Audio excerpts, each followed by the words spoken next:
Hey guys, in today's video, we're going to talk about how to hit the ball higher and farther with these follow-through feels.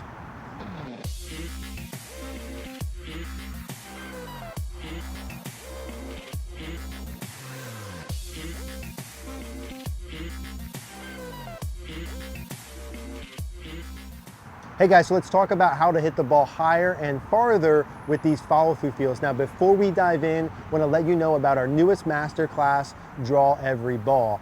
I partnered with Steve Sieracki out of Woodcrest Country Club, and we put together a video series on how to draw every ball.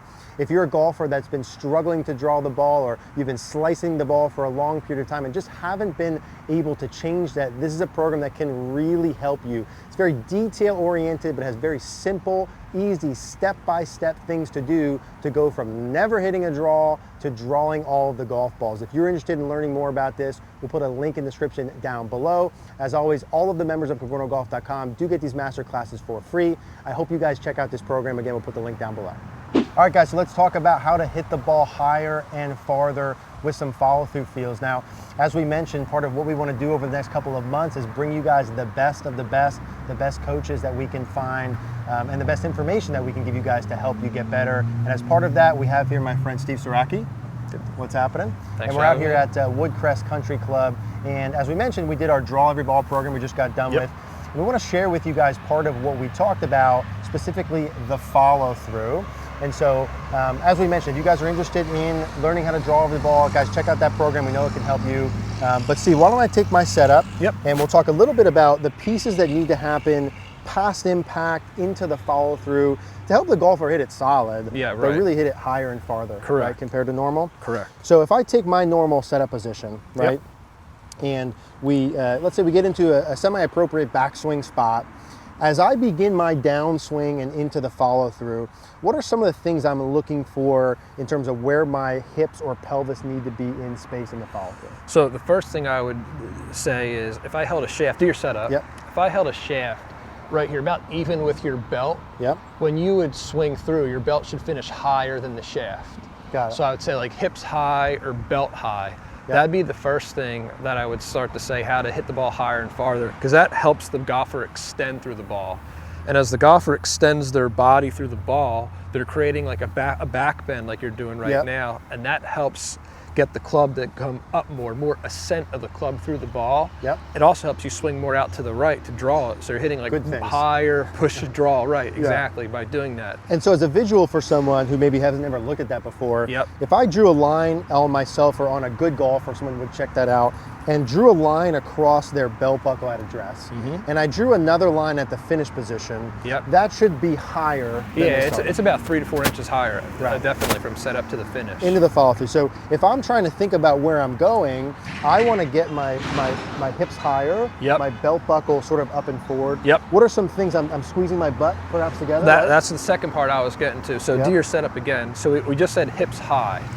So we would say hips are high, and also the hips would be pushed forward. Now we could do something really simple on that. So if you actually turn around, and if I put this stick down right by, other way, by your left heel, we would say that you have your tailbone, start again right there. You'd have your tailbone be right here. As you would swing back to the backswing, your tailbone would move forward towards the stick, and as you would swing through the ball, keep pushing, your tailbone would be almost on top of the stick. So if we measured it right here and drew a straight line down, your tailbone's just about on top of that stick. It's not back here. Correct, it is not back, and your pelvis is actually down when you're doing that. Yes, gotcha. Yeah, okay, so if I do this incorrectly, right, my hips or my pelvis from here would be back away from the target and sort of down. And your belt would be down. So look, now do that again. Do it incorrectly. So you can see right here how your tailbone's like way back, almost towards your back foot. Now let's do it again correctly. Hips turn and move forward on the backswing. And as you keep pushing through, they keep moving so they're almost on top of this stick by the time you finish. Belt's high, hips are forward. And I like that. So if I were hitting a ball or I was over here and I'm practicing, sort of my visual of the stick, right, it'd be underneath my left leg. Put it right underneath your left heel right here. And when I take my normal setup, that for me serves as a visual of maybe even just like, hey, get my belt buckle forward and up, right, exactly, compared to this. Exactly. So if I were just even going to do a couple rehearsals, just to get a sense of that feel, even though backswing maybe. Yep. Just to go right from here, feel my belt buckle getting more towards the target than that, and pushing up. Now when I feel that, I feel my butt squeezing right together, yep. Squeezing my butt up and forward. I feel my belt buckle forward. I also get a sense for me that my right leg and sort of quad and hip are sort of lengthened out as I push You can forward. feel the extension in like your hamstring back here as you're hitting the ball. Big time. Yeah, and in a good way. And that helps the hips get high through the ball to extend, like to hit the thing high up into the air. Yeah. You see these golfers on TV a lot, Lexi in particular, really long hitter. She's like airborne when she's hitting the balls. Like she's jumping. Yeah. That's the extension of the knees, the hips, the pelvis coming through the ball to hit it high and far. And so if I was even just going to do a little shorty with this to demonstrate, yep. As I'm hitting the shot, because we always say in the videos, you know, if I had this wall up outside of my left foot, yep. I'm really trying to get someone to get the belt buckle to hit that. I agree. Right? Yes. And so it's not a pure lateral, it's not a pure turn, it's a combination of the two, but I want to get my belt buckle up and forward to hit that wall. Correct. And so that's sort of the visual I get from here. And if I want to start to hit some shots with this, I'm going to just do some little half swings to begin with, and I'm feeling the belt buckle working up and forward. Correct. And again, for me, which tells me I don't normally do that as much, I feel that right quad and hamstring and glute lengthen out compared to normal.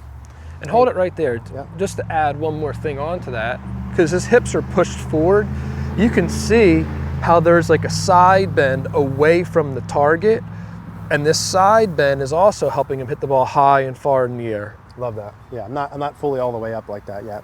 So let me just do a little short here, yep. Just to feel one. And again, I'm feeling the hips pushing up and forward, sort of the glutes squeezed together. Perfect. Right. And when I do that nice motion, little draw on that ball. Yep. Okay. Yep. When I do that motion, I'm up and forward. I also get some reactions as to how my upper body works. Let's maybe talk about that in the next part. Yeah, you got it. All right, so as we want to hit the ball higher and farther, we know we want the hips, the belt buckle pushing up and forward, but we have an upper half, right? Correct. And so let's talk a little bit about sort of how the torso, the chest, the neck, and all of that works together into the follow. So the hips go up and forward, and if I held this shaft right here by like your left ear, yep. As you would come through, your head would not hit it. Your head's actually backing away. It feels like it's backing away from the target. So there's a back bend, like we were just saying earlier. There's a back bend that's going away from the target. Right. This would be just as a visual, Steve. So like this would be me feeling like I'm straight up. Right. Flex more forward. This is what we see on the lesson tee. Yeah, chest down towards the ground. Yep. And then if I have my belt buckle forward, and as I push my belt buckle forward, I feel as though I want to have my chest up. Yes. Along with that. And so my sensation here as I'm bending back is sort of, this is pointing more up. Right. There's a back bend away from the target. Got it. So I have this wire here. So if you hold an end of this wire and just let it sag for a second. Yep. So if you just pulled it a little bit, right? Just pull it a little bit. See, it starts to straighten. Yep. And if you pull it and I pull it, you see how we put a lot of tension on this wire? Yeah. This is going to tie into the arms and the follow through. So as you're hitting the ball and you're doing a back bend away from the target, there's a force going away. Okay. That force is going away, and then you're pushing forward. That's helping stretch your arms out through the ball so that the golfer doesn't stay bent over and flex their arms, which is what we see all the time. And so if I have that other end again, the opposite version of that would be if I did this and we got closer together, that would be me bending forward in the arms this way. Yes, but you're pulling one end and I'm pulling another, and we're putting the most stress and stretching the body out and the segments out through the hip. I love that visual. By doing the back bend and the pushing away at the same time. So if I'm pushing my hips forward, my chest is up. Yep. And as I'm kind of back, doing the back bend, that then makes it easier. Absolutely. To be able to have elongate the arms and stretch out through the ball. Yep, love that. And so if I go here and I start to go chest down, I can feel already, starting to bend. Yeah, I want to go with my arms more bent. This would be associated with kind of all things not good, right? Oh yeah. This would be associated with kind of all things good. Very good. Hitting the ball higher and farther. Yep. And so to put that together in terms of feels, if I were going to hit some with that, right, would be, again, belt, like options. You might only feel one of these three, not all. Yeah. Belt buckle up and forward, my butt's underneath myself, my chest is up, my head stays behind. It feels like your head's backing up. You're backing up through the ball, is what it almost feels like. And that enables it for me to be able to have my arms stretch extended. out. Yep. And all of those things in terms of hitting it higher and farther, right, what that has a sort of net effect on is going to be really several pieces. Path being one of those, angle of attack being the other one. How can I still have a de-lofted club with a shaft forward, but also have a shallow angle of approach, right? Exactly. And so my ability to do those pieces on the way through, that's where I get that height and that distance from. And the contact, because you're keeping your arms straight. Yeah, exactly. And I mean, and probably 10 other micro There's pieces, a lot right? of things, yeah. And so as I come through, what I want to avoid is hips back, chest down, right? Arms flexed, head forward. The old cliche, keep your head down. Yeah, right. Right, it's like the worst thing you could do. Chest down towards the ground. Yep.